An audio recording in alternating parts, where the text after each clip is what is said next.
கிறிஸ்துவுக்குள் அன்பான கர்த்தருடைய பிள்ளைகளை, இன்றைய வேத வசனமும் ஜெபமும் 2 நாளாகமும் 17ஆம் அதிகாரம் 6ஆம் வசனம்.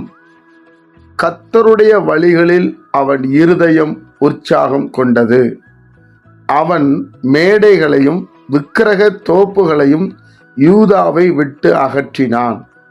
என் அன்பு கர்த்தருடைய பிள்ளைகளே, யாருடைய இருதயம் உற்சாகம் கொண்டது? யோசபாத் ராஜாவுடைய இருதயம் கர்த்தருடைய வழியில. அப்போ தேவனுடைய பிள்ளைகளே, கர்த்தருடைய வழி என்ன நம்ம அறிஞ்சு வச்சிருக்கணும். அப்பதான் அந்த வழியில நம்ம போக முடியும். நம்மளே ஒரு வழியை போட்டுக்கிட்டு இதுதான் கர்த்தருடைய வழின்னு சொல்லக்கூடாது. தேவன் அதை பிரியப்பட மாட்டார். கர்த்தருடைய வழிகளில் அவன் இருதயம் சந்தோஷம் கொண்டது, உற்சாகம் கொண்டது. அதனால அவன் என்ன செய்யறான் பாருங்க, மேடைகளை, ஜனங்கள் மேடையில பலியிட்டு வந்தாங்க.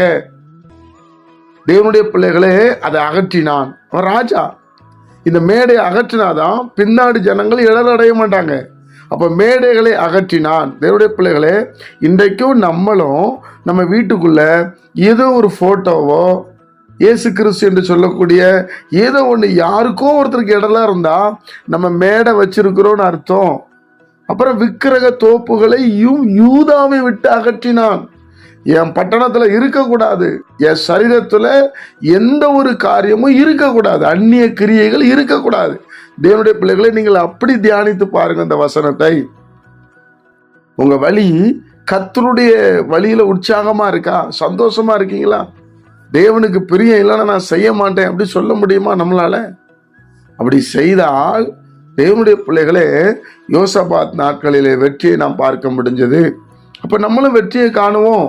அதனால கர்த்தருடைய வழியை நீங்க கை கொள்ளுங்க, கர்த்தருடைய வழியை தியானிங்க, கர்த்தருடைய வழி என்னன்னு அறிஞ்சுக்கிடுங்க.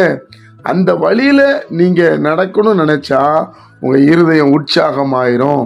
வேதம் சொல்லுகிறது, அவன் மேடைகளையும் விக்கிரக தோப்புகளையும் யூதாவை விட்டு அகற்றினான். அப்போ கர்த்தருடைய வழியில நடந்தா நம்ம சமாதானமா இருப்போம், சந்தோஷமா இருப்போம், மனநிறைவோடு இருப்போம். ஜெபிப்போமா?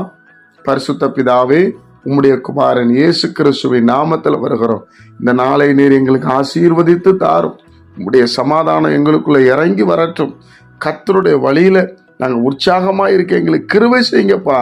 ஏசப்பா, எப்பவும் உங்களை சார்ந்திருக்க உம்மை ஸ்தோத்திரம் செலுத்த நீர் கிருபை செய்யும்.